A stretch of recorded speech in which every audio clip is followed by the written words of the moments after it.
Hey guys, and welcome back. New video type that I'm doing here. This is going to look at just some different really common things that happen to runners. Injuries are just basically your common overuse kind of things that will come up from just the amount of ground contact you have. If you think typically in a mile you're going to hit the ground more than 1,000 times, so for the amount of time that you go out there and you're running, if you're doing 40, 50, 60, whatever it is miles a week, that's a lot of contacts, and that's not even just dealing with your normal locomotion. It's a lot of things that are going on in your body that can happen. So overuse, injury, overuse things that are just the normal wear and tear that happen with that kind of activity that your body's doing. So before we go any further, I am obviously not a medical doctor. I'm a high school coach, run my entire life.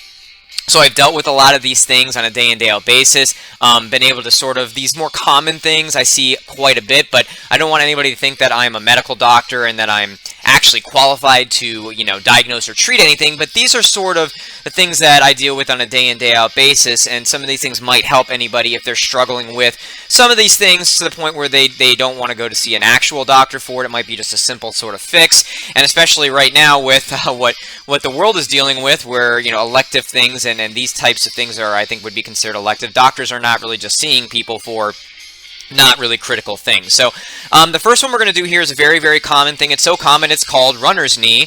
Patellar tendonitis, the same kind of thing. Inflammation of the patella tendon. It's called runner's knee because it usually affects everybody at some point in their life. I dealt with it when I was growing in my sophomore, junior year of high school. Typically it has to do with a lot of growth and maturation, but it can happen at any point to any person, simply because of the mechanics of running. So this is an image that I did not create myself. This is from WebMD, open source, so that you guys know where this is coming from. WebMD, a very reliable source of information. I'm going to zoom in. There's a lot of things going on here, like anterior cruciate ligaments and all these things, femur, tibia, and all this stuff. I want to really focus in on right here because it's a very clear shot of what we're dealing with, but what we're looking at is not labeled. Runner's knee affects the patella tendon, which is this guy right here. Okay, so this is where the pain will actually be. Typically, it's right in and around this area, just below. This is your patella or your kneecap.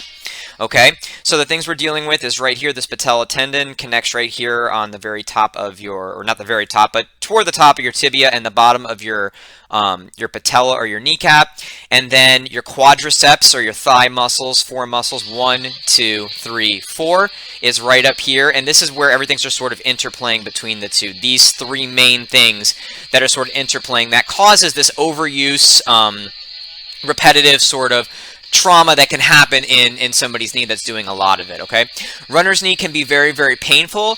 Runner's knee is also something that's very frustrating because it's not a true injury. It's inflammation kind of setting in there. Could you potentially do something worse if you're changing your running mechanics because of this? Yeah, you certainly could, but the actual runner's knee itself is really a pain management thing, and that's why it can be so frustrating, because it really does hurt. Having dealt with it myself, seeing kids deal with it on a somewhat regular basis, because it'll happen to anybody who's doing a lot of running. It can be very, very painful and very frustrating. So it can be really frustrating for that reason. So one thing that's kind of interesting, the patella tendon is not named correctly. It's actually a ligament. Ligaments connect bone to bone. Tendons connect muscle to bone, and as you will notice here, this is only connecting from this bone to this bone right here, your patella to your tibia. It's the biggest of the ligaments in your body, so when they were kind of first discovering this, it was misnamed because they didn't think that that there was any way that a ligament would be this size. You see, most ligaments are kind of small in nature. This would be an example of an actual tendon connecting the quadriceps to the top of the patella here. So, the symptoms of runner's knee is a very, very sharp pain. Typically, that's not really manifesting itself when you're just walking around. That's not really when this happens. It's when you really start to put a little bit more force in there. Typically, the pain is in this general area, toward the top by the actual kneecap itself, or just off to the side in this area. Typically, when you're running, the faster you go, the more it will the more it'll hurt, and it'll hurt the worse if you try running downhill, or walking down the stairs will actually make this happen too. Not up the stairs, simply because of the mechanics of what causes this, which I'll get into in 1 second. So running causes it to happen. downstairs, downhill, anything like that will cause this to hurt much, much more. But normal walking, or even if you were to like run up a stadium or something like that, it may not bother you as much. A treadmill on an incline wouldn't bother you as much as even running on flat terrain or something like that. So those are the actual symptoms, and it can be very, very severe. You may just be walking around having nothing, and then all of a sudden you start trying to run because, oh, this really frustrating injury or whatever you want to call it just won't go away, and then boom, it comes right back, and then it hurts for a while afterwards. Those are the symptoms. The causes of it is this free flow, well, it's not free flowing, but this bone that's kind of in the middle here, your kneecap, the patella, it's a little easier to see right here. As you're going and as you're running, and if you actually will touch your kneecap right now, you'll notice it's kind of, most people is a little bit loose in the socket. If you kind of straighten your leg and allow yourself to move, it'll move just a little bit in that socket. The more movement you have in that, the more likely you are to have something like this happen, where you get some patella tendonitis in there. What happens is the quadriceps muscles are designed to hold this in place, some of these different things of the knee in place, these really big, strong muscles, some of the biggest muscles in the body. Now, just walking around, that's not going to be a problem. If you're going out and you're doing, a lot of running, in those longer type runs or the faster type runs, as these muscles get fatigued, this will start to just sort of rock back and forth a little bit because it's not being held in place as these muscles fatigue. So that's why I'm saying this can happen a little bit more if you have more looseness in these different ligaments and tendons around your knee. So this will rub and rub and rub. That rubbing causes friction. The friction causes inflammation to get in there, and that's what causes the actual pain. The patellar tendonitis, the itis at the end of anything, typically means inflammation is causing the issue. Itis that's what it sort of means. In most cases, some things have been misnamed, but patellar tendonitis, inflammation, the itis of the patella is what's causing this, or the patella tendon is what happens, and it causes from that rubbing. So that's what actually will happen. So that is why some of the times people will treat this is they'll put a knee brace. You'll see people, it'll wrap around their actual knee. There's a little spot where the knee kind of comes to the outside, and it'll hold it in place.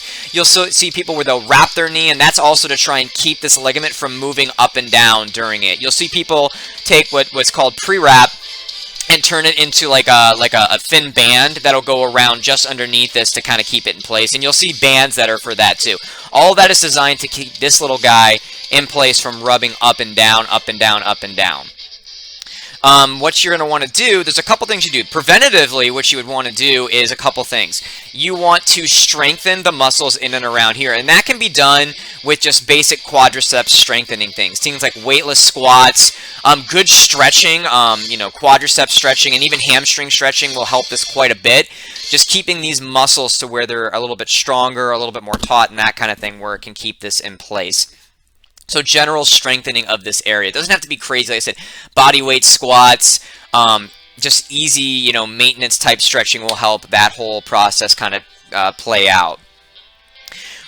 If this does end up taking place, like I said, you can get like an easy wrap or something like that, or something that can actually hold it in place.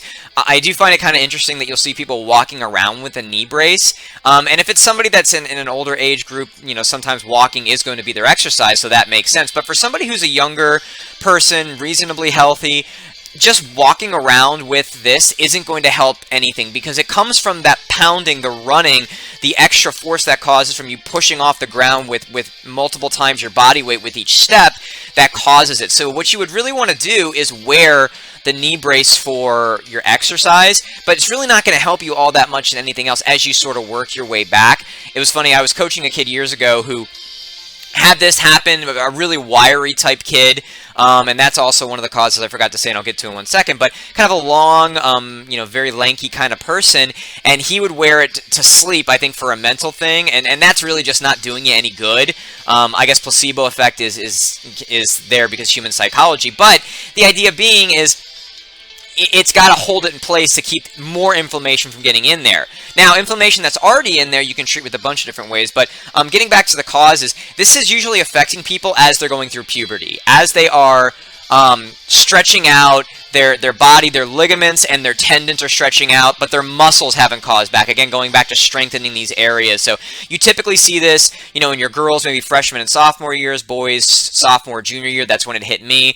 When they're really hitting those growth spurts, they're getting a lot taller, but their strength hasn't come to kind of like fix these. So that's why general strengthening is a good way to do it. Now, icing is really good for this if you're somebody who's been dealing with this, and it's not too bad. You're still able to work out and that kind of thing. Icing afterwards, 20 minutes on, and then 40 minutes off a couple times a day. That helps the icing. The actual cold doesn't get the inflammation out, but as your body warms up and the blood vessels start to open up, that's actually why icing helps, is it gets any of that stuff out of that area, and it helps get some of that built up inflammation from the rubbing of this kneecap from being in there. You may have to take some time off if it's really, really bad, doing some cross-training like biking and swimming, because none of those things will hurt this, because it's based on that pressure of this rubbing happening up and down. But icing is really, really good. Getting something to pressure or put that kneecap in a more upright position, but you really want to, from a preventative thing beforehand, this is why you always want to have that general strengthening of these important muscle groups going on. So that's a big thing. Another really big thing for preventative reasons, you really want to make sure that you're being careful as you are increasing your volume. Even an experienced runner, you don't want to just rapidly increase anything. You know, the slow and steady approach is almost always the best one. So your first, let's say you're ending your track season and you're going into cross country and you've taken maybe 2, 3, 4 weeks off. I usually take about have my group take about 3 weeks off. Your first week or your second week, this may not apply to, because you're going from nothing to starting again, and you're a relatively fit person and that kind of thing. But as you get after maybe about the second week, you never want to increase your weekly volume more than about 10%. It just becomes dangerous of too much, and this is one of the things that can jump on you if you increase it too much, especially after you're not really detraining in that short amount of time, only 3 weeks, but it can jump on you if you don't be careful with how you're jumping back into it. That's also going to mean that your long runs are going to be shorter. Your long runs should be 20% of your weekly volume. So on 1 week, if you go out and you've done, maybe it's your second week and you're already up to 30, 35 miles, and that means that your long run should be 20% of your weekly volume. You wouldn't try and go out and do a 9-mile long run just because you did it the year before. You want to be smart about the increase of the volume. That way these things that can have a tendency to creep up just won't be there. So that's sort of patellar tendonitis in a nutshell. Runner's knee, something that's very, very common. Very basic preventative things can keep that from going away. Being smart about your volume increasing, keeping these muscles nice and strong. If you do feel it, staying on top of icing, stretching, especially these quadriceps muscles and your hamstring and the back of your leg too, can really help push those things back. So, if you have any questions, please ask them in the comments down below. If you like this video, found it helpful, please think about liking or subscribing or sharing it around. I'm going to try and do a couple of these now that we have a little bit more free time on all of our hands. I think the next one I'm going to do is plantar fasciitis, another very common running issue that comes up with people as they do a lot of their stuff. So, thanks if you did like this video. Again, think about liking or subscribing, and until next time, this has been Coachy TV.